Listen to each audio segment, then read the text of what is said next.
할렐루야, 세계를 품은 과달라라 교회 교리 강의에 오신 여러분들을 주님의 이름으로 환영하고 축복합니다.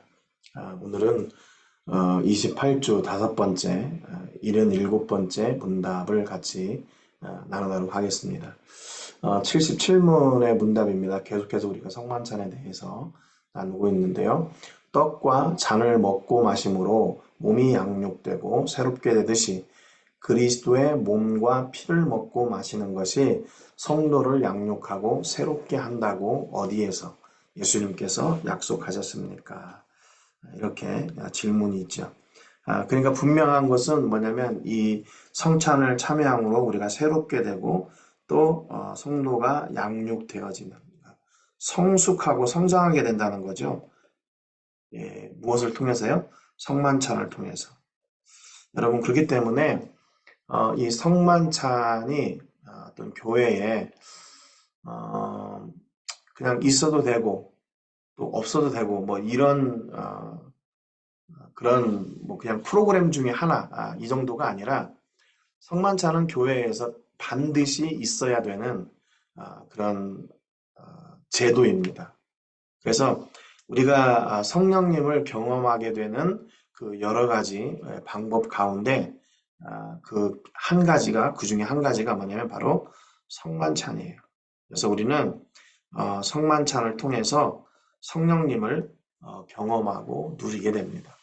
여러분 우리가 성만찬을 그냥 오늘 하는 거야? 그래 뭐 그래 하자 뭐 이렇게 그냥 단순하게 하는 게 아니라 이 성만찬은 우리가 그리스도인으로서 성장하고 성숙하게 되는 아주 중요한 요소다라는 것을 이 본문을 통해서 우리가 이 문답을 통해서 같이 배우게 됩니다. 어디에서 약속하셨습니까? 그 약속의 근거, 출처가 어디인가? 출처 어디인가 얘기하고 있죠. 주님의 성만찬은 다음과 같이 제정되었습니다. 여기서 보면 이제 고린도 전서에 바울이 얘기한 것을 이제 두 부분을 이렇게 얘기를 하고 있는데 같이 한번 나눠보겠습니다.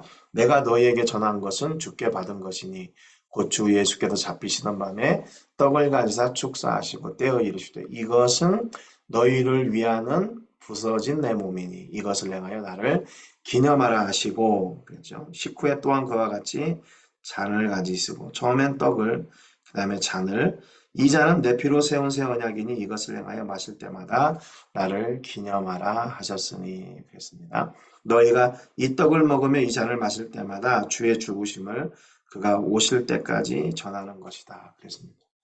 그러니까 이뭐 이제 뒤에서도 나누겠지만 우리가 성숙한다. 우리가 성도가 새롭게 되고 또 성숙하게 되는 것은 뭐냐면 이 성만찬을 통해서 그분을 알고 그분을 전하는 삶을 살 때 우리가 성숙해지는 겁니다. 우리가 성장해 나가는 거예요. 여러분 아이들이 이렇게 세월이 가면서 나이를 먹으면서 아이들이 성장하고 성숙하는 그런 표가 있잖아요. 처음에는 못 걷던 아이들이 이제 기어다니고 또 기어다니는 아이들이 또 아장아장 걷기도 하고 또 이제 아장아장 걷다가 이제는 뛰기도 하고 이게 성숙의 어떤 그 모습, 성숙의 표현 이런 것이 있는 거죠. 그러니까 성도도 역시 마찬가지로 그 성숙되어지는 그 표가 있다는 겁니다. 그 모습, 그 현상, 그게 있다는 거예요. 그래서 그 중에 하나가 그 통로가 바로 이 성만찬을 통해서 우리가 성숙해지고 또 성장해 나가는 그런 모습으로 세워지게 된다. 그래서 이 약속은 다음과 같이 나타납니다. 우리가 축복하는 바, 축복의 자는 그리스도의 피에 참여함이 아니며 우리가 떼는 떡은 그리스도의 몸에 참여함이 아니냐. 떡이 하나요 많은 우리가 한 몸이니 이는 우리가 다 한 떡에 참여함이라. 이렇게 기록하고 있습니다. 우리가 첫 번째 성만찬은 예수님의 죽으심을 전하는 것이다 하는 말씀을 같이 나누겠습니다. 고린도전서 11장 23절부터 26절 말씀까지 앞에 여기 첫 번째 부분인데요. 이 첫 번째 부분을 같이 한번 좀 더 이렇게 나누어서 한번 찾아보겠습니다. 내가 너희에게 전한 것은 주께 받은 것이니 그랬어요. 주께 받았다 그랬어요. 여러분 지금 이게 누가 얘기하는 거냐면 바울이 얘기하는 겁니다. 바울. 여러분 실제로 바울이 예수님이 베푸시는 그 성찬에 참여했습니까? 못했어요. 참여 못했습니다. 예수님의 제자들만 그 성만찬, 그 최후의 만찬, 성만찬에 참석을 했어요. 그런데 바울은 뭐라고 얘기하냐면 주께 받은 것이니 그렇게 얘기를 해요. 이 주께 받았다는 말은 두 가지 의미를 가지고 있습니다. 여기 두 가지 말하는 의도가 있다 그랬죠. 첫 번째 의도는 뭐냐면 성만찬의 권위가 어디에 있나 이것을 베푸신 예수님에게 있다는 것을 지금 바울이 얘기하는 거예요. 이 성만찬은 내가 만든 것도 아니고 또는 뭐 고린도 교회가 만든 것도 아니고 또는 뭐 누가 만든 것도 아니라 제자들이 만든 것도 아니고 예수님이 만드신 거다. 그래서 예수님께 받은 것이다. 요렇게 지금 얘기를 하는 거예요. 그래서 그 성만찬의 권위가 예수님에게 있기 때문에 그러면 무슨 말이에요? 예수님이 원하시는 대로 그 성만찬을 이루어 가야 된다. 그 뜻이죠. 그런데 그 당시에 어떤 일들이 있었냐면 이런 일들이 있었어요. 여기 고린도전서 11장 20절부터 22절에 보면 그런즉 너희가 함께 모여서 주의 만찬을 먹을 수 없으니 이는 먹을 때 각각 자기의 만찬을 먼저 갖다 먹으므로 어떤 사람은 시당하고 어떤 사람은 취함이라. 너희가 먹고 마실 집이 없느냐. 너희가 하나님의 교회를 없인 여기고 빈궁한 자들을 부끄럽게 하냐. 내가 너희에게 무슨 말을 하랴. 너희를 칭찬하랴. 이것을 칭찬하지 않노라. 그 초대교회 때요 성찬의 어떤 그 아주 좋은 어, 제도 또 좋은 그런 모습이 있었어요 초대교회 안에. 그런데 이게 변질이 되어 버렸습니다. 성찬의 의미가 변질되어 버렸어요. 그러니까 여기 보니까 각각 자기의 만찬을 각각 자기의 만찬을 먼저 갖다 먹으므로 어떤 사람은 시당하고 어떤 사람은 취함이라 그랬어요. 어떤 사람은 자기가 먹고 싶은 대로 막 몽땅 가져다가 먹어가지고 나중에 온 사람들은 이게 먹을 게 없는 거예요. 그리고 또 어떤 사람들은 자기는 술을 좋아한다는 그런 핑계를 가지고 그 성찬에 기념해야 될 그 성찬의 포도주를 그냥 음, 뭐 이렇게 엄청나게 마셔가지고 취할 정도로 마시게 됐다는 겁니다. 여러분 그러니까 이게 뭐예요? 성찬을 가장한 자기 욕심을 채우는 거죠. 나 성찬에 예수님의 살과 피를 기념해 이제 처음에는 그랬겠지만 이게 점점 많이 마시고 시간이 가다 보면 어떻게 됩니까? 그 의미가 다 없어져 버리는 거죠. 그리고 이전에 또 어떤 그 일들이 고린도 교회에 있었냐면요. 이 고린도 교회 안에 파당이 있었어요. 파당. 그래가지고 이 사람들의 마음이 이미 갈라졌어요. 아, 난 저 사람 싫어. 아, 나 저 사람 때문에 안 되겠어. 이렇게 마음이 갈라졌어요. 그런데 그런 마음을, 갈라진 마음을 가지고 성찬을 먹냐? 예, 그럴 수 없다는 거죠. 여기 먹을 수 없다 그랬죠? 내가 너에게 무슨 말을 해? 너희를 칭찬하라. 이것을 칭찬하지 않는. 이건 칭찬거리가 아니라는 거예요. 이건 인정할 수 없다는 겁니다. 그러니까 이 성찬을 잘못 하게 되는 걸 뭐라고 했냐면 바울이 이렇게 했어요. 너희가 하나님의 교회를 업신여기고 빈궁한 자들을 부끄럽게 하느냐 그랬어요. 이거를 내 그 배고픔을 채우기 위한 게 아니라 그 말이죠. 그러니까 하나님이 그 성찬의 예수님을 통해서 그 성찬의 권위를 세워 주시니까 우리는 그 성찬의 의미를 예수님이 세우신 예수님의 뜻대로 그걸 우리는 따라가야 된다. 그래서 성만찬을 식사 수준으로 생각하고 파당까지 만들어 자기들 마음에 맞는 사람끼리 분열된 채로 따로 모이고 그 안에서 서로 시기하고 질투하고 이런 상태로 떡과 잔을 나누는 것은 진정한 성찬이 아니라고 경고하는 겁니다. 그래서 여기 보면 너희를 위하는 내 몸이니 이렇게 돼 있죠. 여기 다른 성경에 보면 너희를 위하는 부서진 내 몸이니 그랬어요. 이 부서졌다는 말이 무슨 말이냐면 헬라 말로 클라오라는 말인데 자르다, 부수다, 쪼개다 이렇게 완전히 쪼개진 거, 부서진 것을 얘기합니다. 여러분 예수님은 우리를 하나 되게 하기 위해서 우리를 구원하시기 위해서 그의 몸이 이렇게 부서지고 깨졌는데 우리는 그 예수님의 그 의미를 제대로 알지 못하는 거죠. 그 예수님의 성찬을 세우신 그 의미에는 별로 관심이 없는 거예요. 내 욕심만 채우는 데만 관심이 있는 거죠. 그러니까 그 성찬이 예수님의 뜻에 부합하지가 않는 겁니다. 그러니까 올바른 성찬이 아닌 거죠. 그래서 우리는 우리의 삶 속에서 또 성찬을 통해서 예수님을 늘 기억해야 되는, 예수님을 기념해야 되는 의미가 있다는 겁니다. 두 번째 의도는 뭐예요? 첫 번째 의도는 여기 있죠. 성만찬의 권위는 예수님께 있다. 그리고 두 번째 의도는 성만찬의 중심은 먹는 것이 아니라 예수님을 기념하는 거다. 예수님을 기념하는 거. 그러니까 먹는 거에 정신을 쏟는 게 아니라는 거예요. 그래서 아마 초대교회 때는 먹는 거에도 중심을 두었던 것 같아요. 그래서 뭐 가난한 사람들 있고 그러니까 그 음식을 많이 또 포도주를 많이 준비했던 것 같습니다. 그런데 이게 점점 도가 지나쳐 가니까 배부르는 일에 또 취하는 일에 잘못 사용되니까 초대교회 때 이것을 이제 교통 정리를 한 거예요. 그래서 이제 저희 교회는 원래는 이제 한 달에 한 번씩 그래도 성찬식을 하거나 또는 애찬식을 통해서 예수님의 살과 피를 기념했었습니다.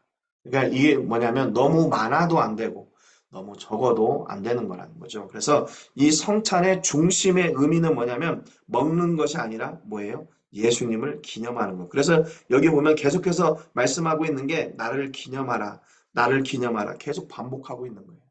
그러니까 이게 무엇이 중요한지를 우리에게 말씀하고 있는 거죠. 그래서 예수님을 기념하는 것, 기념하라는 말씀을 두 번 반복하고 있는데 이 기념한다는 말은 생각나게 하는 것, 기념, 기억, 그러니까 remembrance예요. 그러니까 우리가 어떤 대상을 보고 남 놓고 기억자를 이렇게 생각해내는 거. 또 소뚜껑 보고 뭐 자라 보고 놀란 가슴 소뚜껑 보고 놀란다고 이렇게 기념하는 게 생각나는 거 있죠. 그래서 떡과 잔을 볼 때 예수님의 몸과 예수님의 피를 우리가 기념하는 겁니다. 그래서 이게 예수님께서 주신 그 핵심 그 성찬의 의미를 바울이 다시 한번 상기시켜 주고 있는 거예요. 진짜 성찬이 뭔가, 예수님이 우리에게 허락하신 그 성찬의 진정한 의미가 무엇인가 하는 것을 이렇게 말씀해 주고 있어요. 또 한 가지, 이 두 가지 의도, 내가 주께 받은 것이다 라고 하는 게 두 가지 의미가 있다고 했죠. 또 하나는 여기 마지막에 성찬의 의미. 여기 보면 너희가 이 떡을 먹으며 이 잔을 마실 때마다 주의 죽으심을 그가 오실 때까지 전하는 것이니라. 그랬습니다. 그래, 이 성찬의 의미가 뭔가 하는 것을 다시 한번 말씀해 주고 있죠. 그것은 뭐냐면 바로 예수님의 죽으심을 오실 때까지 전하는 거예요. 이 전한다. 어떻게 전하는 건가요? 두 가지 여기도 의미가 있습니다. 뭐냐면 예수님의 죽으심을 통한 구원과 역사를 행위로 보여주는 거예요. 무엇을 통해서요? 성만찬을 통해서. 우리 예수님의 살과 피를 기념하면서 이 예수님의 죽으심이 우리를 구원하셨습니다. 이 구원의 역사가 있습니다. 이걸 뭘로 보여준 거예요? 행위로 보여주는 거예요. 말로 설명하는 것보다 더 확실하게 행위로 보여주는 것이 더 의미 전달이 큰 거죠. 그리고 두 번째는 예수님의 죽으심을 통한 구원과 역사를 말로 전하는 것. 이 두 가지. 이 두 가지가 성찬의 중심 의미라는 거예요. 그래서 우리가 성찬을 한다. 그 말은 뭐냐면 내가 예수님의 구원을 누리고 있다. 그리고 그것을 내가 증거하는 거예요. 내가 그 통로가 되는 겁니다. 여러분 그러니까 이 성찬의 진정한 의미 무엇인가? 바로 예수님이 그 권위를 세워주신 것. 그 다음에 예수님을 기념하는 것. 그리고 예수님을 우리가 행위로 전하는 것. 행위로 보여주는 것이다. 그 구원을. 이것이 바로 예수님께서 약속하신 그 성만찬의 의미입니다. 두 번째, 성만찬은 예수님의 피와 몸에 참여하는 것이다 그랬어요. 여기 보면 여기 아랫부분이 있죠. 이 약속은 다음과 같이 나타납니다. 여기 두 번째 해당하는 말씀인데요. 우리가 축복하는 바 축복의 잔은 그리스도의 피에 참여함이 아니며 우리의 떼는 떡은 그리스도의 몸에 참여함이 아니냐. 떡이 하나요 많은 우리가 한 몸이니 이는 우리가 다 한 떡에 참여함이라. 이렇게 기록하고 있어요. 여기서 보면 잔을 뭐라고 그랬습니까? 축복의 잔이다 그랬죠. 축복의 잔. 그리고 떡은 우리가 떼는 떡이다. 앞서도 얘기했지만 그 찢겨진 부서진 떡이다. 이제 그 말이죠. 어떻게 보면 이게 흘린 피, 찢겨진 몸. 그럼 이게 여러분은 어떤 생각이 드세요? 좀 잔인하고 좀 무섭고 좀 비참하고 뭐 그런 모습이 연상되지 않습니까? 피가 있고 몸이 찢겨지고 이건 아무리 아름답게 뭔가 포장을 하려고 해도 좀 어려운 것 같아요. 그런데 이것을 성경은 뭐라고 얘기하냐면 그 흘린 피를 담은 잔이 축복의 잔이다. 그리고 찢겨진 몸이 우리가 그리스도의 몸에 참여하는 그런 의미를 갖는다. 그러니까 우리가 이것은 겉으로 보는 1차적인 의미이고요. 그 안에 담겨진 2차적인 의미는 바로 그것이 복이고 생명이라는 거죠. 복이고 생명이다. 여러분 그렇다면 복과 생명이라면 그 모습이 조금 초라하고 그 모습이 조금 우리가 이렇게 받아들이기 어려운 모습이어도 어떻습니까? 예, 그 복이고 생명이고 구원이라면 우리는 얼마든지 그것을 받아들이게 되는 거죠. 그래서 우리가 잔을 마시고 또 이렇게 먹을 때 거기에 예수님을 함께 이렇게 오버랩 시키는 거죠. 이 떡은 나를 위해서 찢기신 예수님의 몸입니다. 또 내가 마시는 잔은 나를 위해서 흘리신 예수님의 십자가에서 흘리신 예수님의 피입니다. 이것을 이렇게 고백하면서 그 성찬에 참여하는 거예요. 여기 참여한다는 말은 헬라 말로 우리가 잘 알고 있는 코이노니아입니다. 코이노니아. 그래서 예수님과 내가 이렇게 연합되는 건데 이게 무엇을 통해서 연합되나? 성찬을 통해서 우리가 예수님과 연합이 되게 돼요. 그래서 여기 이렇게 말씀하고 있죠. 떡이 하나요, 많은 우리가 한 몸이니 그랬어요. 그렇죠? 한 몸이니 이는 우리가 다 한 떡에 참여하며. 그래서 예수님과 성찬을 통해서 내가 예수님과 하나가 되고 그 다음에 그 떡을 함께 나눈 공동체가 예수님으로 말미암아 하나가 되는 거예요. 네, 우리는 예수님을 어떻게 해요? 함께 나눈 사람들이에요. 함께 나눈 사람들. 그러니까 우리가 예수님으로 말미암아 내가 예수님과 하나가 되고 또한 그 예수님을 나눈 우리 함께 나눈 우리 형제들, 공동체. 이게 정말 그 안에 진정한 이 성찬의 의미입니다. 그러니까 여러분 대부분 어떻게 해요? 식구라고 그러죠, 식구. 한 식구, 한 솥밥을 먹는 사람. 뭐 이런 얘기하면 좀 그렇지만 우리가 예수님의 살과 피를 함께 나눈 우리가 뭡니까? 식구예요. 네, 그리스도 안에서 형제 자매, 우리는 식구예요. 여러분, 이 성찬의 진정한 의미들을 여러분들이 마음껏 누리시고 또 그 은혜로 말미암아 우리가 예수님과 우리 공동체와 하나 되는 그런 놀라운 역사가 여러분의 삶의 현장에 넘치시기를 주님의 이름으로 축복합니다. 저희가 또 함께 예배하면 이렇게 성찬도 하고 그럴 텐데 그러지 못하는 것이 참 아쉽습니다. 여러분들 한 주간도 건강하시고 다음 주는 광고 드린 대로 저희가 종교개혁 감사 주일로 섬기게 될 겁니다. 물론 특별한 뭐 일은 없지만 그래도 저희가 말씀을 통해서 우리 삶을 돌아보고 또 우리 신앙을 다시 확인하고 또 11월 달에 저희가 1일부터 다니엘 기도회가 또 시작이 되는데 또 간증들 또는 그런 은혜들을 또 마음껏 누리는 여러분 되시기를 주님의 이름으로 축복합니다. 기도하겠습니다. 하나님 아버지 감사합니다. 오늘 성만찬의 말씀을 통해서 바울이 성만찬의 진정한 의미가 무엇인지에 대해서 경고했습니다. 먹는 것에 중심이 있는 것이 아니라 예수님이 중심이 되고 예수님을 기념하고 예수님의 구원을 전하고 그로 우리가 온전히 믿음의 하나 되는 공동체가 되는 것 그것이 바로 성만찬의 진정한 의미인 것을 같이 나눴습니다. 하나님 우리가 예수님의 피와 살을 기념한 사람들이고 또 그런 믿음으로 저희가 모였습니다. 교회를 통해서 이 놀라운 일을 이루어 가시고 예수님을 통해서 이 생명의 구원을 우리가 먼저 누렸으니 예수님을 통한 구원을 전하는 저희가 될 수 있도록 복의 복을 더하여 주옵소서. 귀하신 은혜와 사랑을 감사드리고 예수님의 이름으로 기도합니다. 아멘.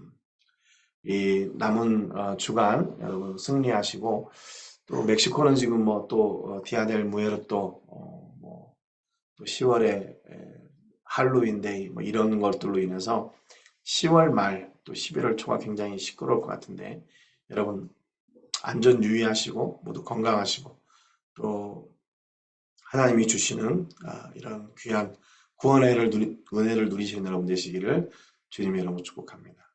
사랑하고 축복합니다. 다음 주에 뵙겠습니다. 할렐루야.